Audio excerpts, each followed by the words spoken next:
Let's just do some very simple warm-up exercises.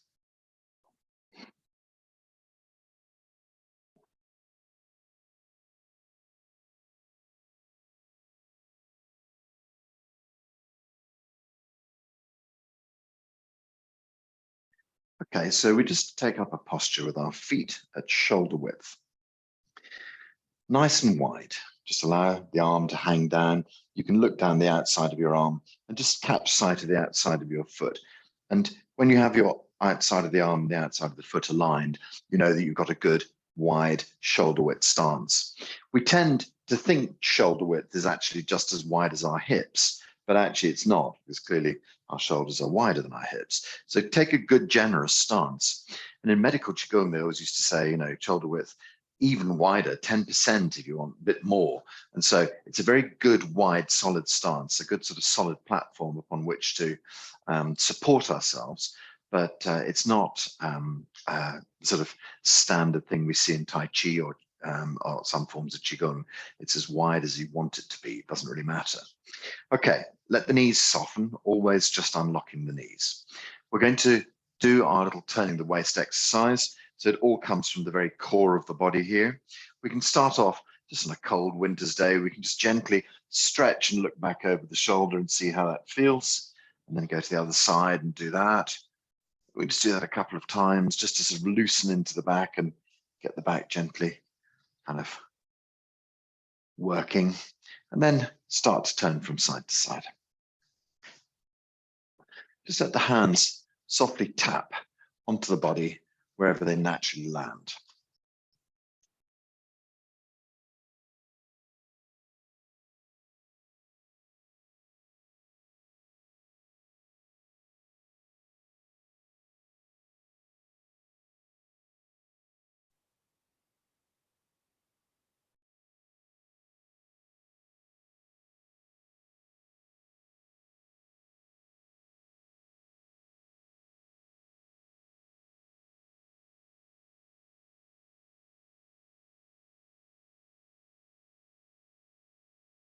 So there's been a lot of talk over the last couple of weeks, all from me, of course, about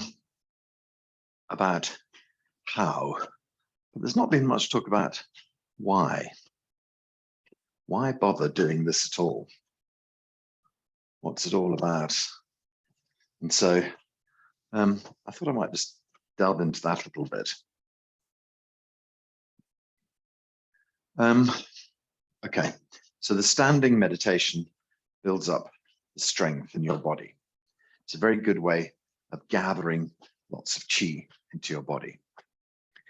If your body is compromised, if you have an illness of some sort, it's important for you to work on the body to heal it. It's very obvious, isn't it? What's not so obvious is the part the mind plays in this story, and how I came to work with my mind in a more serious way, let's say. So my story started a long time ago, probably when my father died, and I was left in a terrible state, very messed up by the whole thing and not really understanding, you know, what it's all about. And I probably told somebody the story before, but my then wife said to me, "Oh, why don't you go and see this guy? He's a medium. He can help, you know, help guide you." And I just thought, oh no, God, it's not my kind of thing at all. But the more I thought about it, I just thought, well, I've got nothing to lose here. So I went to see this guy in a flat in Hammersmith. And as I always joked, I was expecting to see kind of like, you know, a crystal ball on this table and perhaps a table that levitated or something like that. And of course, he was just a normal bloke in a pair of chinos and a shirt and, you know, just looked like me.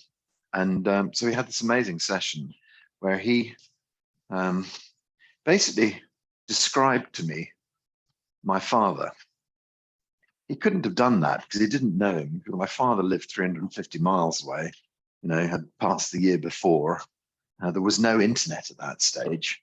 And, you know, my father was quite a private person. So there's no real way he could have started describing all this incredible detail to me about my father's life, about the way my father dressed, the way my father looked, about his hair, about his teeth, about his choice of shoes and suit, about the fact that he did the Times and Guardian crossword every day. I'm listening to this guy completely absorbed and thinking, oh my God, how can he know this about my dad? So I'd been instructed to ask him a few questions. And so I asked him the questions it was about my children, about my business life and things like that. And I got these marvelous answers that, came back as if I was sitting across the kitchen table with my dear dad. And it was an astonishing moment. I ended up sitting in the car afterwards for about an hour crying, and I felt like everything had kind of just been released. All the pressure of his death had just sort of gone from this extraordinary event. Because at some level, I thought to myself, well, wow, I just talked to my dad, there must be some essence of him still here. And so that set off a path of journeying into, what happens when we die, about the essence of ourselves, about our consciousness. So let's spin forwards, 30 years and see where that's kind of led. Okay, so let's just slow this exercise down a little bit. We can make it slightly longer. Back over your shoulders, stretch out. So yeah, my journey led me to Zheneng Qigong, the style that we do in my Tuesday and Thursday classes, and that's part of this class. I think Dr. Pang, the founder of it, talks an awful lot about the physicality of Qigong and how important that is for you. But he also talks an awful lot about the power of your mind to heal yourself. And so that's something that we use here on a Wednesday morning. The visualizations and ideas that come from this class are all about harnessing the power of your mind. Sure, the standing part is about harnessing the power of your body, but that's just a tripod on which we build, it's like I said last week, like a plant stand. The plant on top is what you look at, but the stand is what holds everything up. So this is the plant stand. We do the Qigong, the standing posture. And if you can't do the standing posture, as I've said, you will do eventually, but sitting is fine, lying down is fine. But what we're really working on is the consciousness. Okay, so yeah, Dr. Pang talks a lot about consciousness, and it's all tied up into Zheneng Qigong.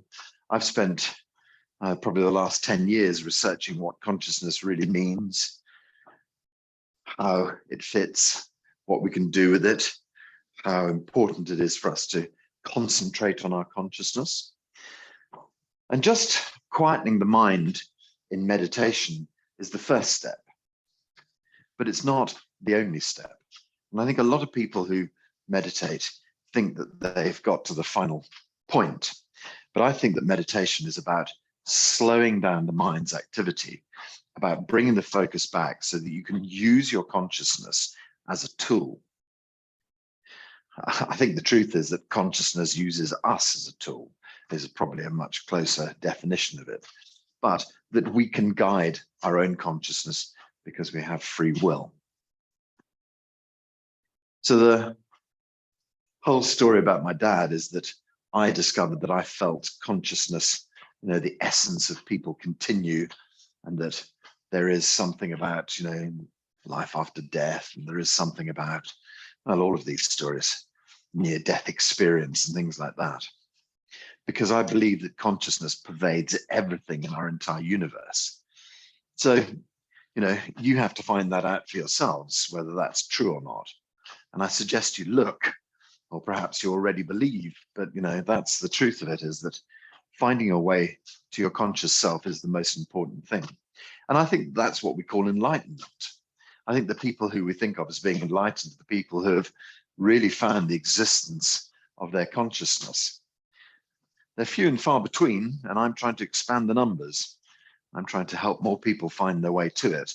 I'm not claiming to have done it myself. What I'm also saying is that I've found huge spells where I feel that I am absolutely at one with everything there is. And that's just through my practice and through patience. And so that's what we do on a Wednesdays. We use our consciousness. We try and guide our conscious mind into healing the body, which is the first thing. It's the emergency step. Heal the body first. heal the mind. And then afterwards, my podcast, which you may have seen online, it's called The Intronaut. So I hope I coined that phrase, intronaut, about 10 years ago. The idea, go inside, like an astronaut, except this time the journey's inside to find out what's on the inner space rather than the outer space. Okay, let's let this whole thing drift slowly, slowly, bit by bit, to a stop.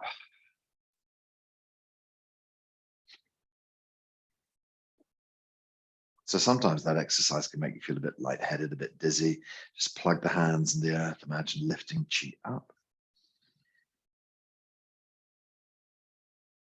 Gently allow the chi to flow down through your body. Moving the energy from your head deep into your chest, deep into your belly. Release the hands and let the chi flow. Let's gather again.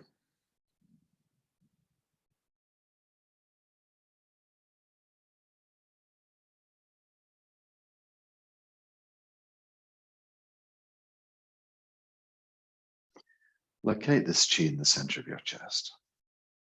Locate this chi in the center of your belly. And the hands allow the chi to flow back down the legs into the earth. So make this lovely circuit, lifting the chi up above the head and then drawing it all the way through the body, stopping en route to fill up the upper dantian deep in your head, fill up the middle dantian deep in your chest, fill up the lower dantian deep in your belly, and then let the circuit continue. So you know that if you need to keep going with this exercise, you should do it 10, 20 times.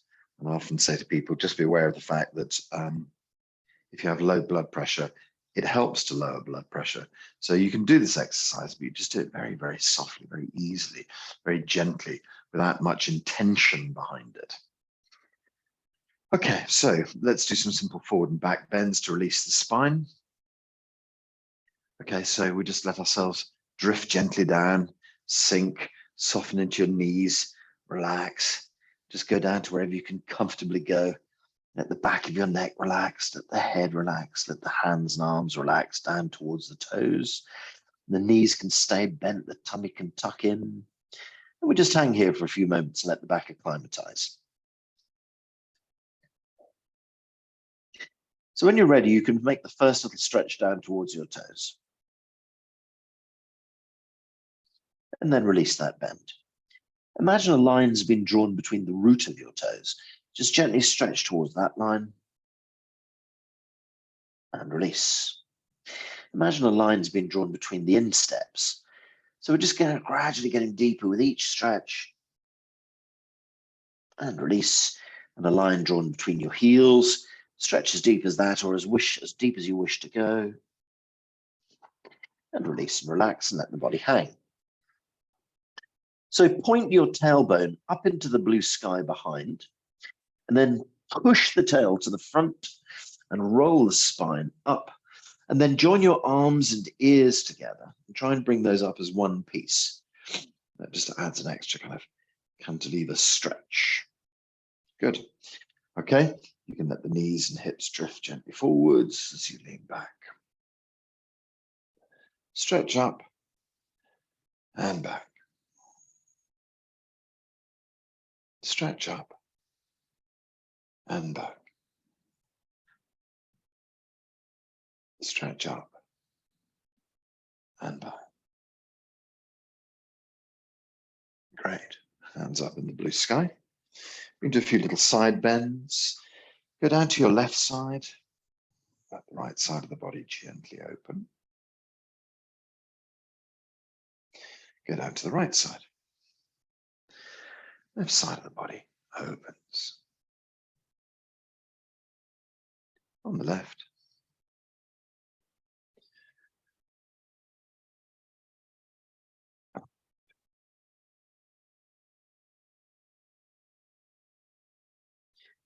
Good. Lift the hands up into the blue sky. Stretch up.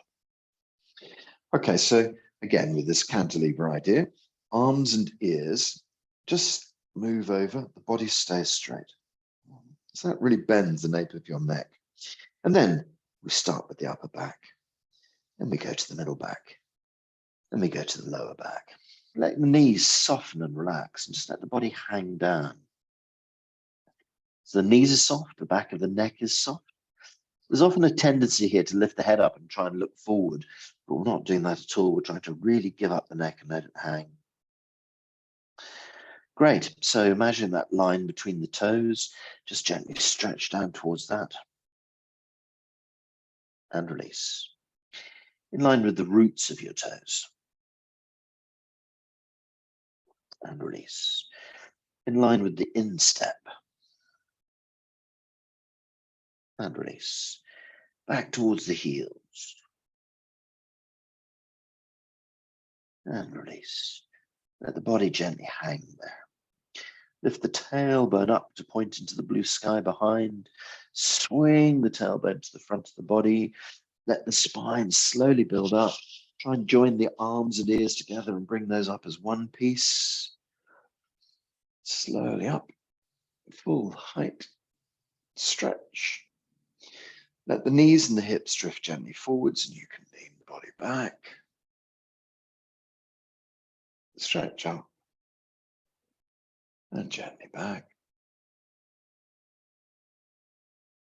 Stretch up and gently back. Stretch up and gently back. Hands up in the blue sky. Left hand drifts down. Right side of the body open. Right hand drifts down. Left hand side of the body opens. On the left.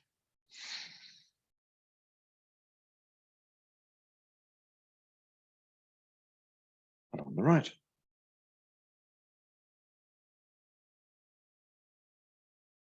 Good. Bring the hands up into the blue sky. Stretch up. So we can do these exercises with straight legs as well, which gives us an extra hamstring stretch. So try locking your knees, arms and ears tip gently over. Work into the upper back, work into the middle back, work into the lower back. Sink your waist slowly down. Keep the legs straight. Back the tummy gently, just let the body hang here. Okay, so as we hang in this posture here with our legs straight, we can move the weight a tiny bit forward into our toes and just feel the hamstrings open up a little bit more.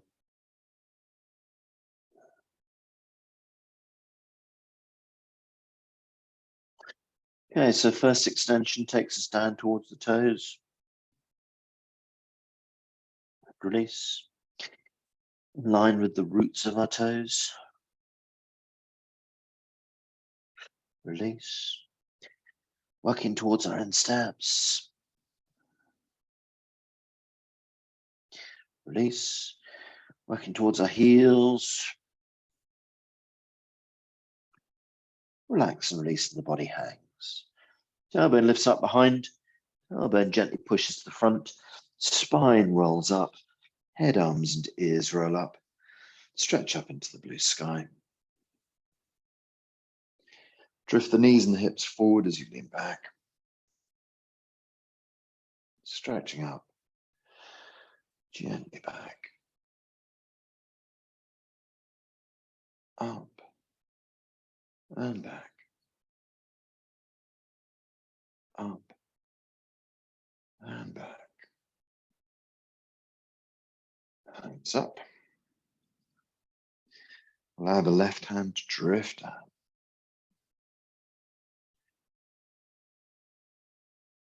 Down on the right hand side of the body.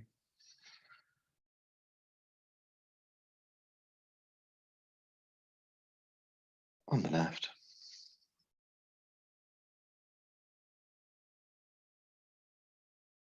And on the right.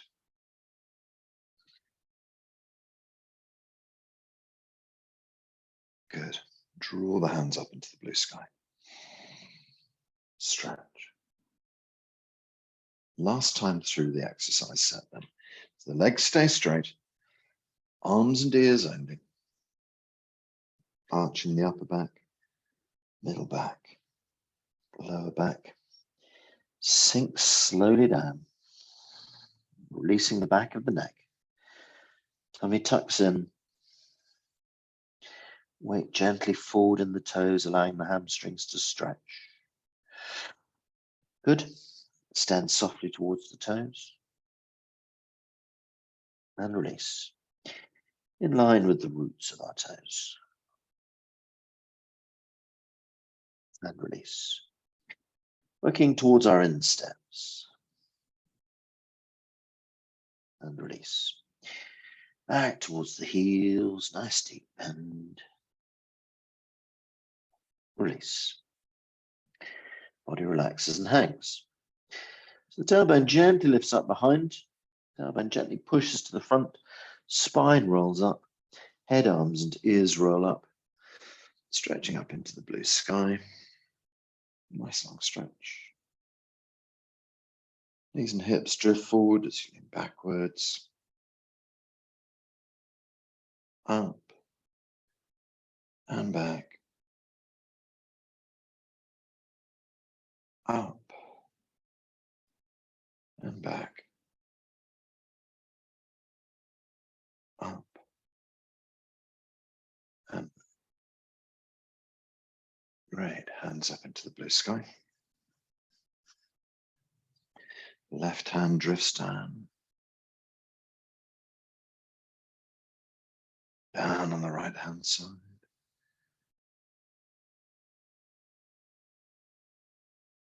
On the left.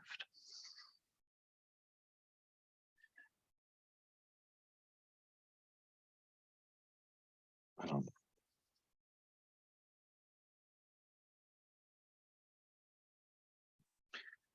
draw hands into the blue sky. Hands over the crown of the head. Pouring chi.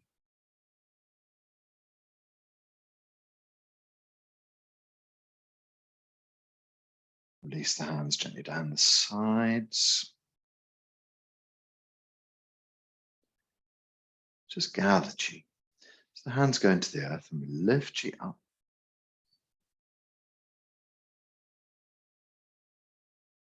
And we move the chi down through the body. From the head. Chi fingers combing chi down into the chest. Gently moving the chi down into the belly. Relaxing the hands and allowing the chi to flow through the legs down into the earth. Let's go again.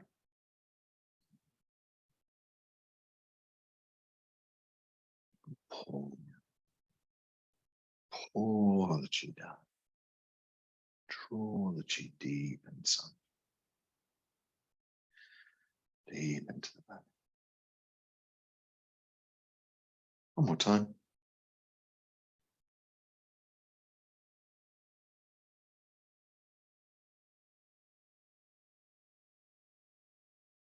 If you feel you need to keep going, that's no problem.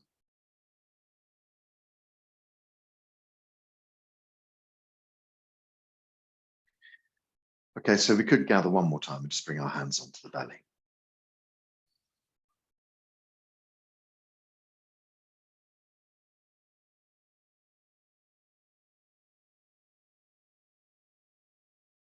When your hands come down to the lower dantian, you can just put your hands onto the belly button. Just rest one palm on top of the other palm. The center of the palms lie on your tummy button. Deep behind that, in the core of your body, is this energy field where this wonderful chi is held.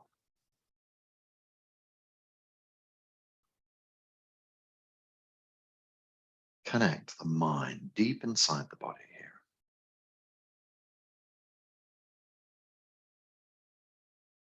So it's very easy for the mind to zoom off, do other things, get busy with shopping lists or whatever it might be, but drawing the mind back inside, concentrating your mind in your belly is the first really key way to bring ourselves back into this steady, solid state.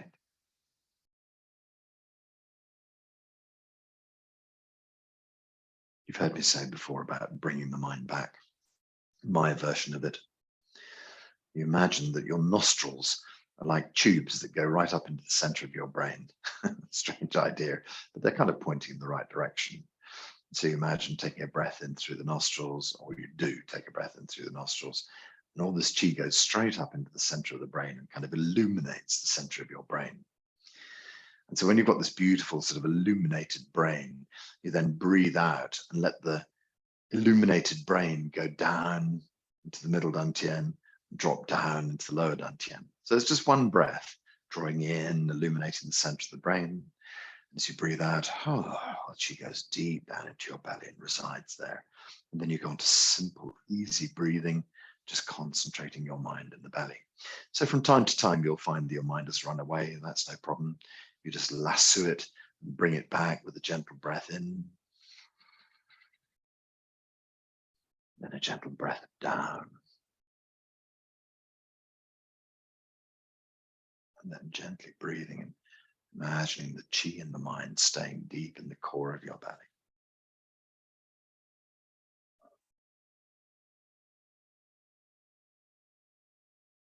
Let the whole body relax.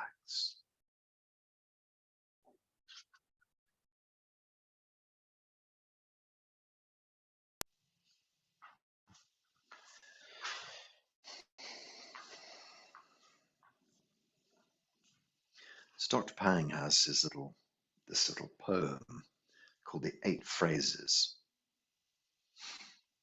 The 8 Phrases of Qi. Encapsulated in this Chinese poem or song are all of the ideas of Shen Ji Palace, all of the key principles to it. For no particular reason, I've decided to sing it to you today. So it goes like this. Ding Tian Li Di Xing Song Yi Chang Wai Jing De Ji Shen Chong Mao Go Yin Bo Chi Shenju Tai Kung Yi Jiao Ti Jiu Shen Rong Rong Jiu Shen Rong Rong Jiu Shen Rong Rong. So the first line tells us to connect our feet deep into the earth, to connect our heads up into the blue sky, to allow us blue sky chi to pour into our bodies, to allow earth chi to surge up into our bodies. But even more than that, really, Dr. Pang suggests that we go beyond the idea of yin and yang, heaven and earth. It's beyond the blue sky. It's the universe above. It's beyond the earth below. It's the universe below, I suppose. Universe behind and forward, left and right. Wherever you go, there's this vast space. The Western world doesn't do it much justice. We say space like it's empty, but it's not. It's absolutely filled. Scientists say 95% dark matter, 5% matter. Whatever the figures are, there's a few planets floating around out there, lots of stars, but essentially the whole thing is Hunyuan Qi. Hunyuan Qi is kind of entirety Qi, this wonderful energy that our whole universe is made of. Undifferentiated Qi. So what changes undifferentiated Qi? into something physical? Well, the answer to that is consciousness. Your consciousness combined with chi makes things. Makes things happen, I suppose. So whatever's taken place in your life, whatever lumps and bumps you have in your body, whatever lumps and bumps you have in your life, have been created through your consciousness interacting with the energy of the universe.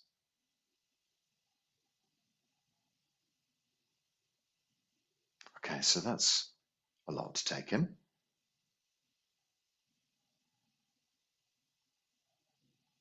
That's the general idea of it, is that anything is possible if you apply your consciousness to it.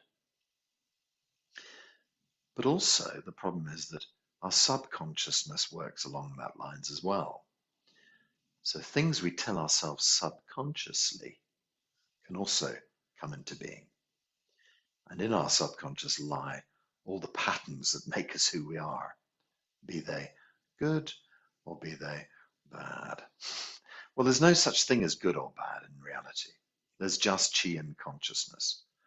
And there are things that we judge to be good or bad, and that's half the problem is judgment, really. We should stop judging and just accept. However, gosh, there's many layers, aren't there? So things that you don't feel are currently useful for you can be dissolved by our consciousness. So be they physical manifestations, or be they ideas, patterns, stories, we can dissolve them.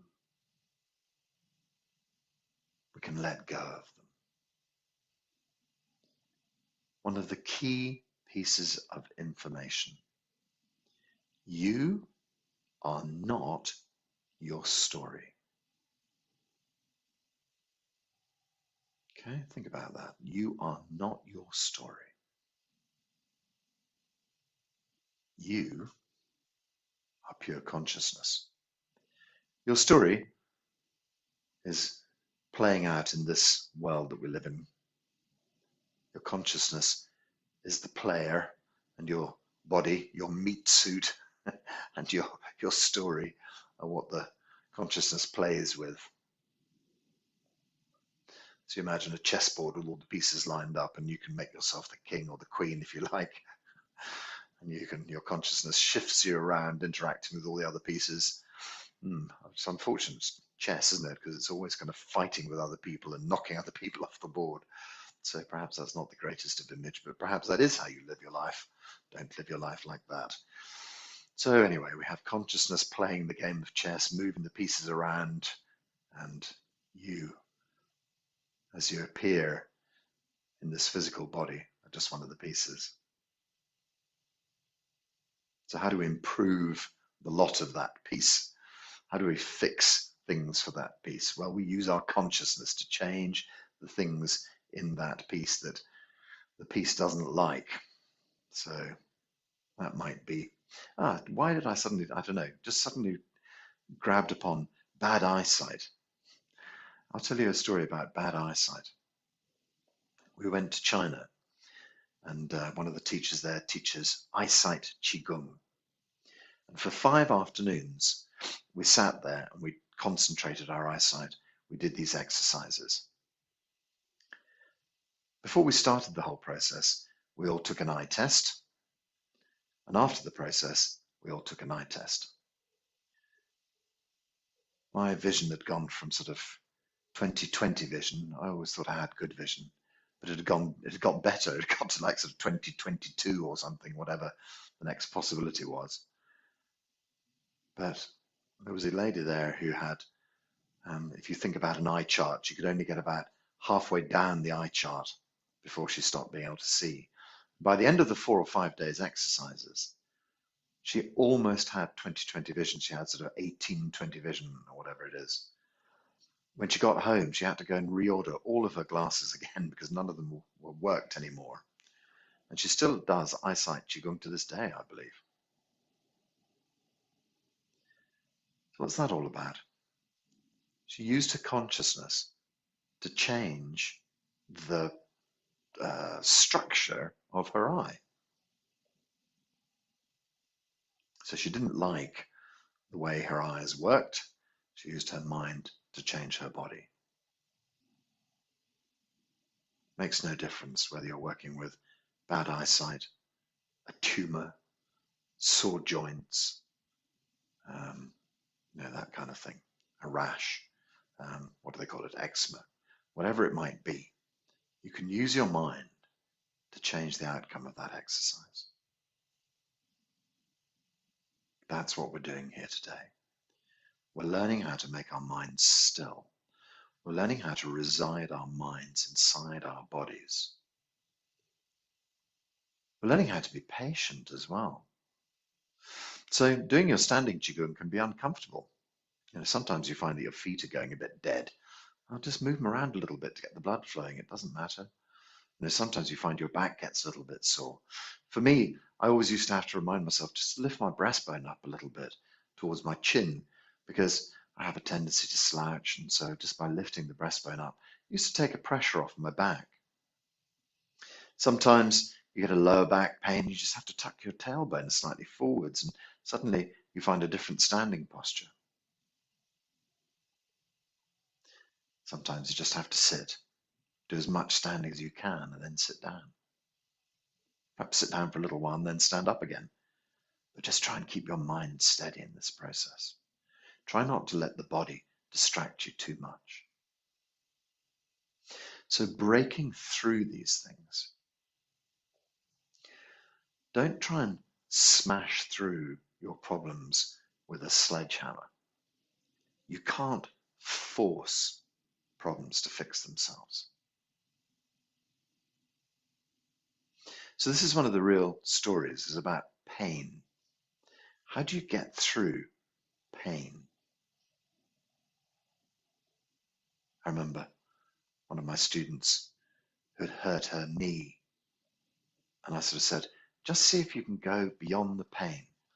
And she said, you try and effing go beyond this pain. It's very funny, but I sort of, I said, yeah, okay, I understand. But she was very cross about the idea that I might suggest she could go beyond her pain. And it was so acute and obvious. But how do we get beyond our pain? Well, we can only do that by finding the correct mind state, by softening our minds and realizing that the mind and the body are separate items. Realizing the mind can gently move back from the pain the body is feeling, can detach from it, send love to it, heal it from a distance.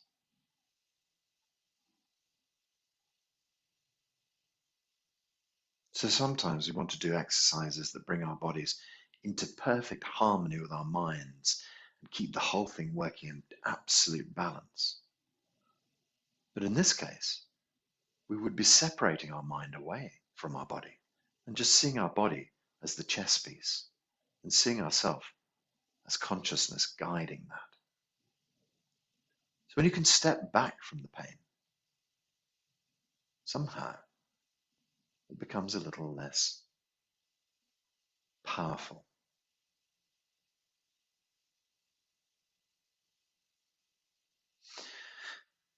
I'll take another little divergence here, a story that my teaching colleague John used to tell.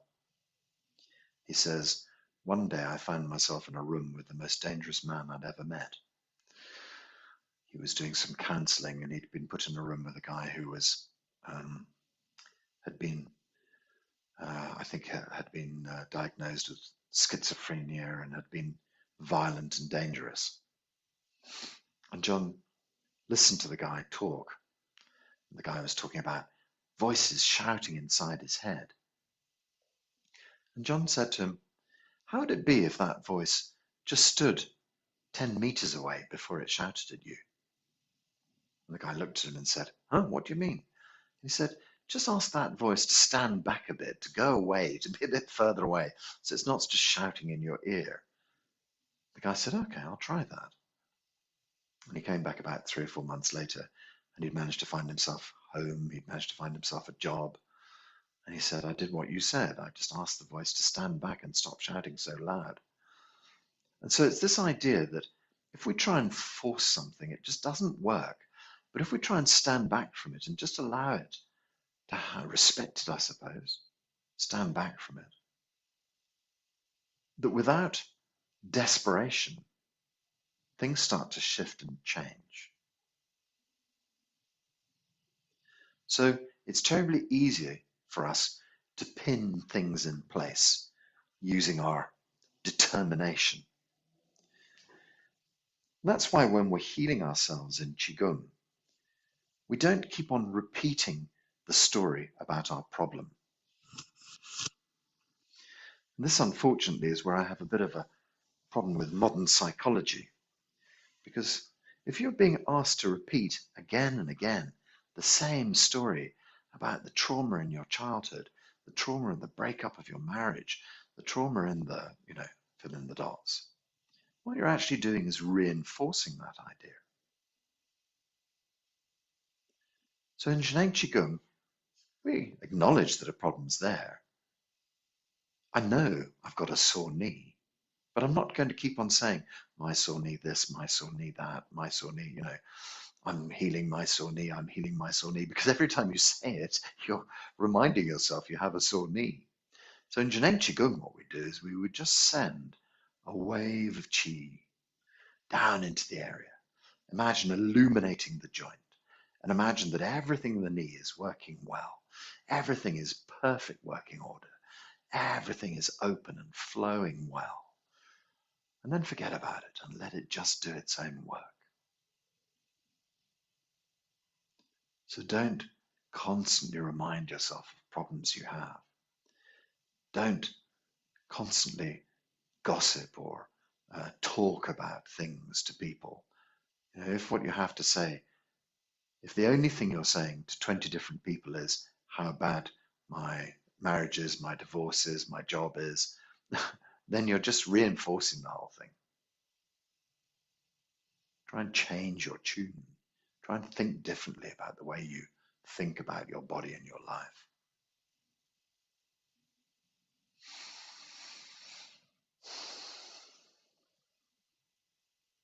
So we're going to spend a little bit of time marshalling our consciousness even more. This is this little MingJue meditation we've been doing.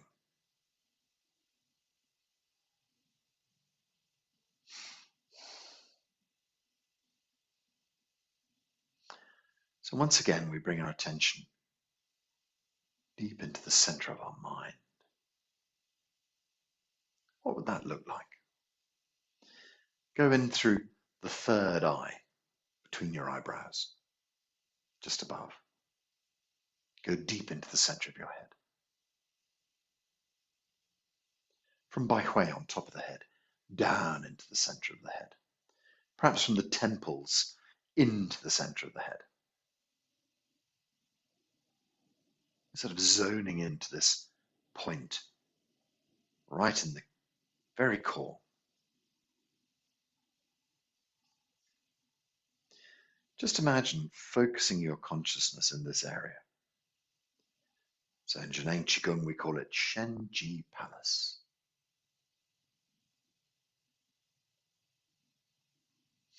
Shen Ji, Shen is spirit, Ji, I'm not quite sure. Oh, Ji is palace, I think, isn't it? So I think it's the spirit palace. Shen Ji. Deep inside the core of your brain. It doesn't actually matter where it is. It's not geographically important. But think of the center of your brain. And I always say to people, pituitary, and then someone will say to me, pineal gland, and I'll say, well, maybe pineal, and they'll say, someone else will say pituitary. No, it's in the center of your head. And also, it could include both of those. Why not? To be just bigger. It's not a pinprick. It could start as the size of a tennis ball in the center of your head, glowing, Shen Ji Palace, filled with light, bright, clear. Imagine this beautiful, glowing area in the center of your head. You can call Shen Ji Palace just by saying the words Shen Ji. As I always point out to you, we have two kind of tones. We have the body tone, Shen Ji. But I think it's better to use the head tone. Shen Ji. Shen Ji.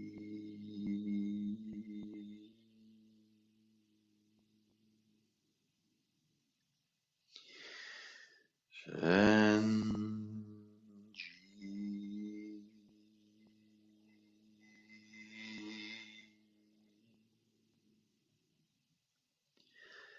Shen Ji.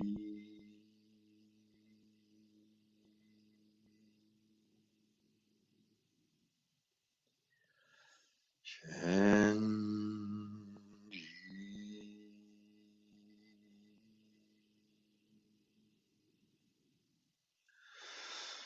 Shen Ji.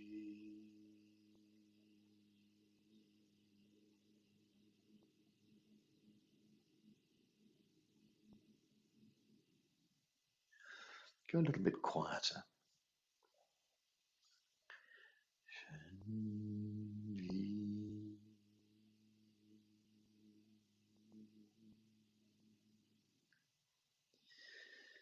Shen Ji.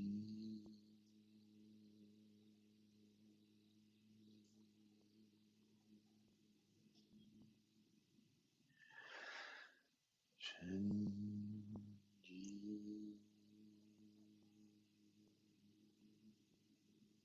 Relax the center of your head. Relax your consciousness. Shen Ji.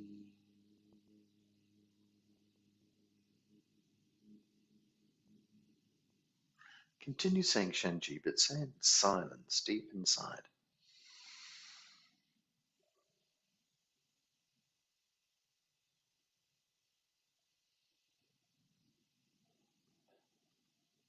Observe the subtle vibration of Shen Ji inside your head.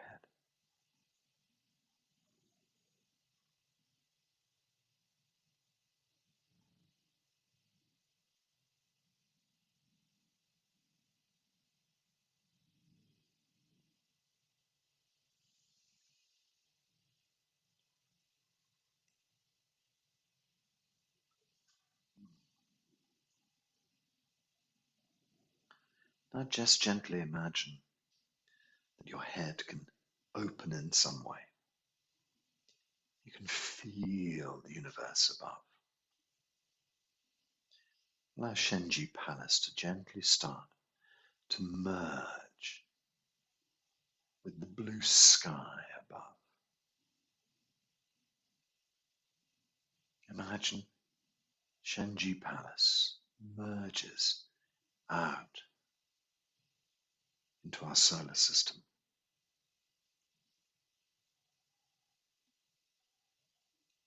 Imagine Shen Ji Palace merges out into our galaxy.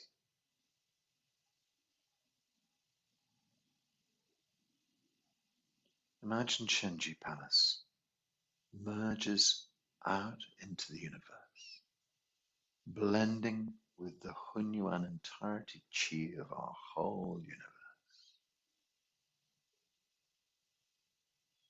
The finest chi of your mind merging with the finest chi of the whole universe.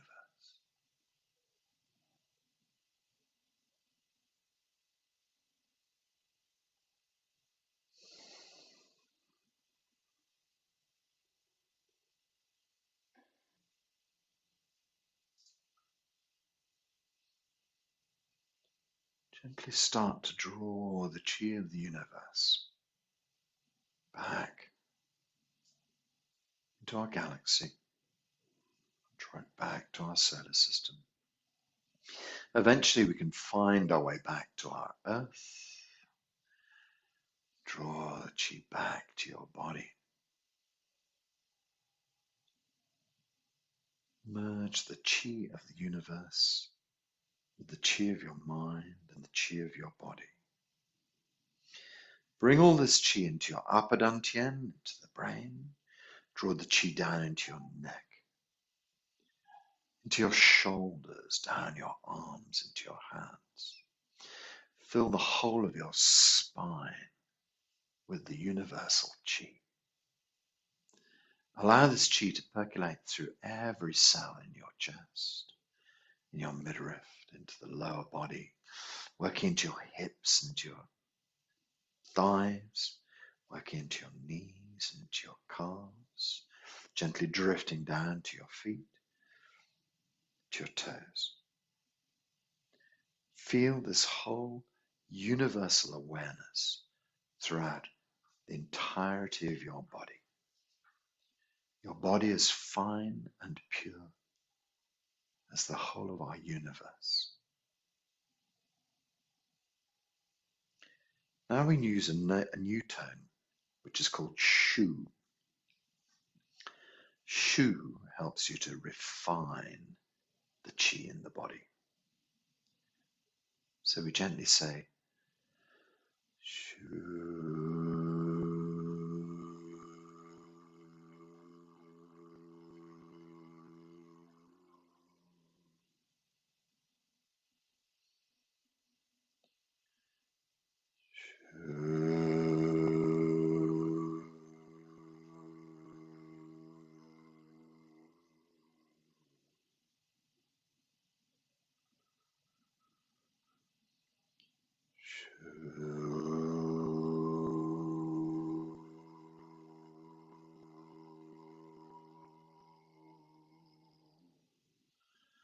Shu helps you to blend with the universe. Shu.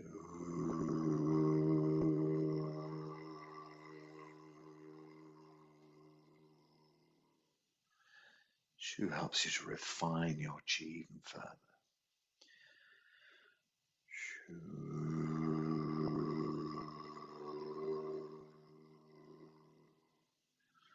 Shu increases the inner space.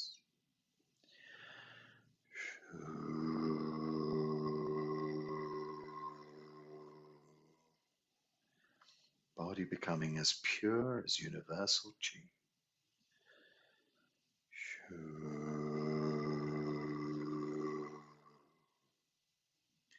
Start to say Shu more silently.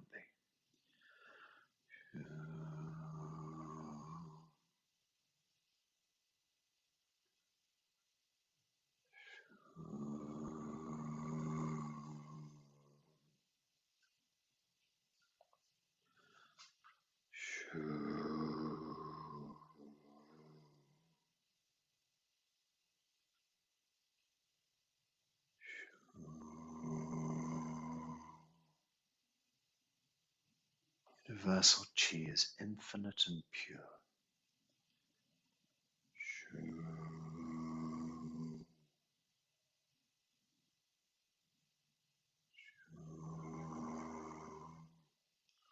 Bring Shu into silence inside the body.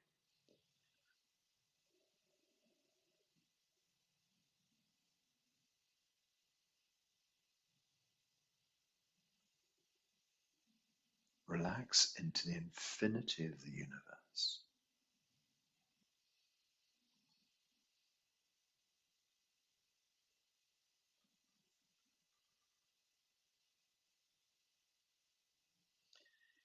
Inner space becomes as pure as the universal chi.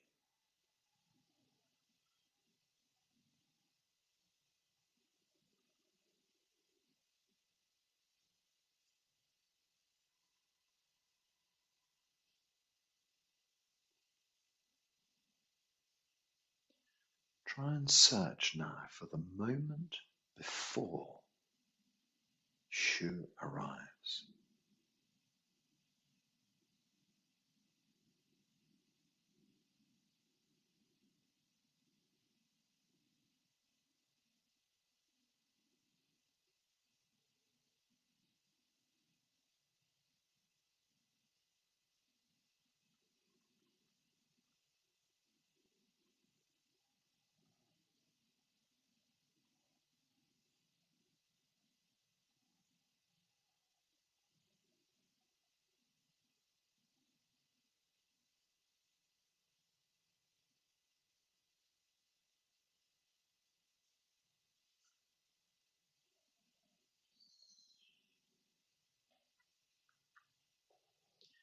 from that crystal clear moment before Shu arises, imagine that you can send this perfect, unconditional love to someone who might need it today, somewhere that might need it today. So just think and wait for Shu to just about arrive, and then just imagine healing someone or something in this pure moment.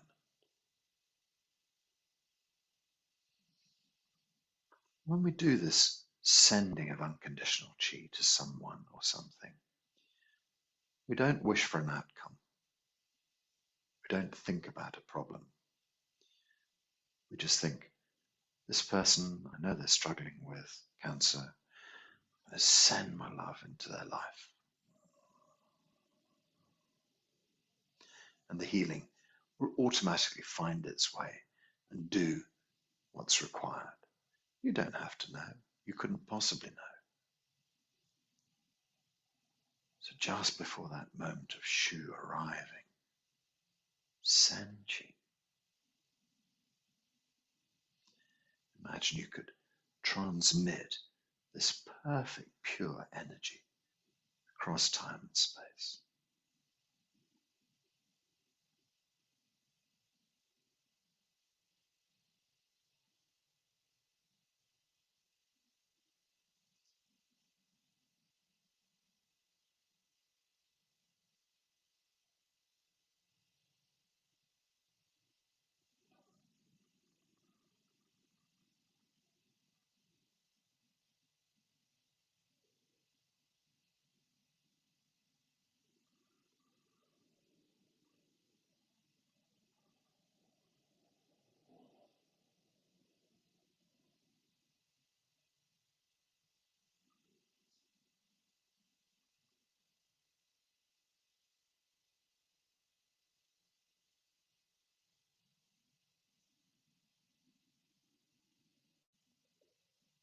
So we can take this pure moment and pour it into our lives too.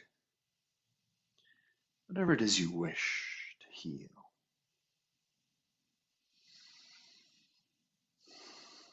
Allow it to flow deep inside your life.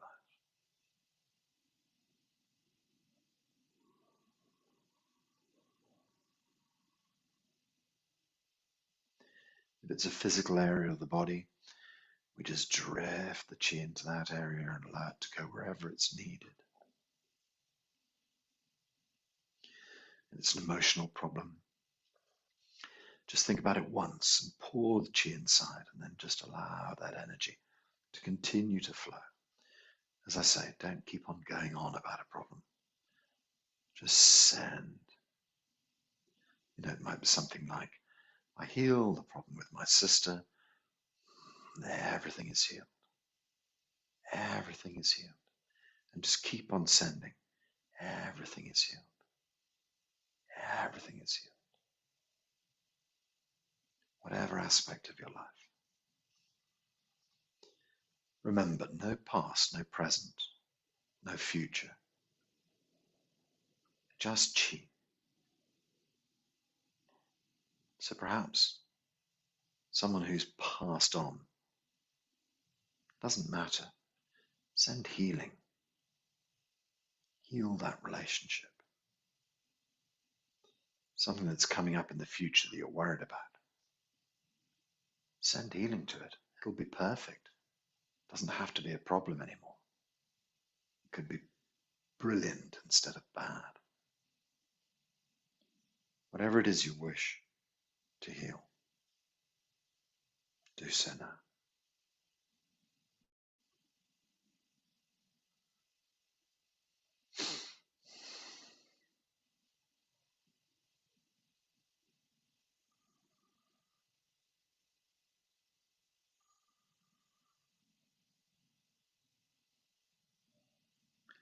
And anybody who listens to this recording, doesn't matter when, be it in 5 or 10 years' time, can still plug into that healing field and still feel that healing chi.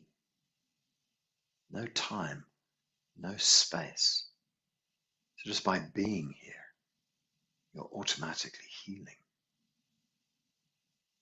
Just by connecting with these ideas, you're automatically healing. Good, so wherever your hands have wandered off to, you can gently bring them back and place them on your belly.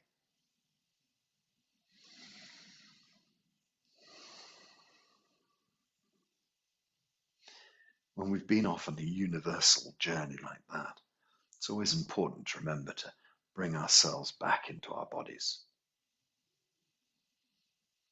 So feel your feet, wiggle your toes, feel your feet, your ankles, your legs, your knees, feel your hips, your spine. You can gently move your body, gently roll your shoulders, stretch your neck, loosen up. You can feel your physicality once again.